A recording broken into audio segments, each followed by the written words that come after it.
Hey guys, I'm Beck. I'm one of the GLSEN ambassadors this year, and for Ally Week, I wanted to share the story of the best ally that I've ever had. And that title belongs to my ninth and 11th grade English teacher, Miss Kingen. She, well, before we get into her, I've attended a public high school, all of high school. I've always attended public school. But the county that I'm in has a program, it's an art school that you can attend along with your regular classes as a pull-out class.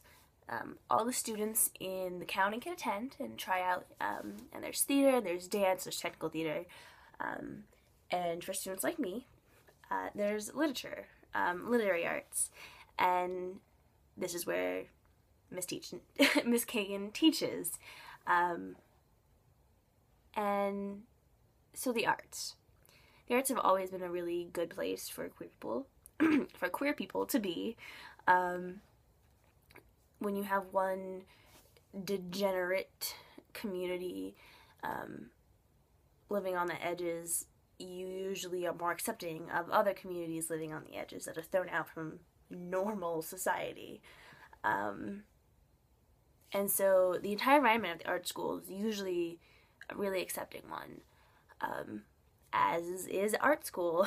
I mean, it's 2 hours of your day max, 2-3 times a week. For me, it's been every day, 2 hours a week, since freshman year of high school, which has really been an amazing thing for me, especially with Miss Kingen. So she just has always been really accepting. Freshman year, our summer assignment was a journal, where we started a creative process for the year and divulged ourselves to Miss Kingen. And as I'm wont to do, I shared way too much information and just kind of onto the page, and just my dirty laundry just all out there. And when she got back to me after she had read it, she said to me, hey, she didn't say any specifics, but she just said, hey, like, it's okay, you're safe, this room will always be a safe place for you. And it always has. From non-queer related things, like sleeping and eating, which are very important in high school, especially junior year. She would always make sure all of her students, and all the other students around her, were sleeping and eating and taking care of themselves, both mentally and physically, and emotionally, because that's really important. And to have a teacher that goes out of their way to make sure that that is something you do is really great, especially for a queer student, because you don't always get the ability to develop emotionally as a queer student in a queer environment. And I'm not saying that her classroom is a queer environment, but just the ability to say, okay, well, I'm feeling really crappy today. I need to take a bit. I need to take a moment. You step back. Whether it was because you were feeling terrible about your gender or who you were attracted to and how your family was reacting, or because you stayed up late watching TV and you just felt terrible because you should have been working on homework or whatever. She just always is really accepting. And that's what I think is so important about teachers, is that I'm lucky that I've had a teacher that has been an ally to me. She's always been really clear that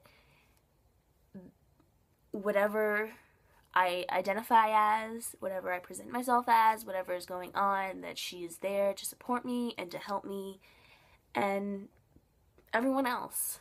I mean, I've had classmates that come in one day and just say, Miss Kingen, these are my pronouns. Please use them. Changes, no problem. And for some English teachers, that's hard. But you know, she did it. And it was nothing. It wasn't anything.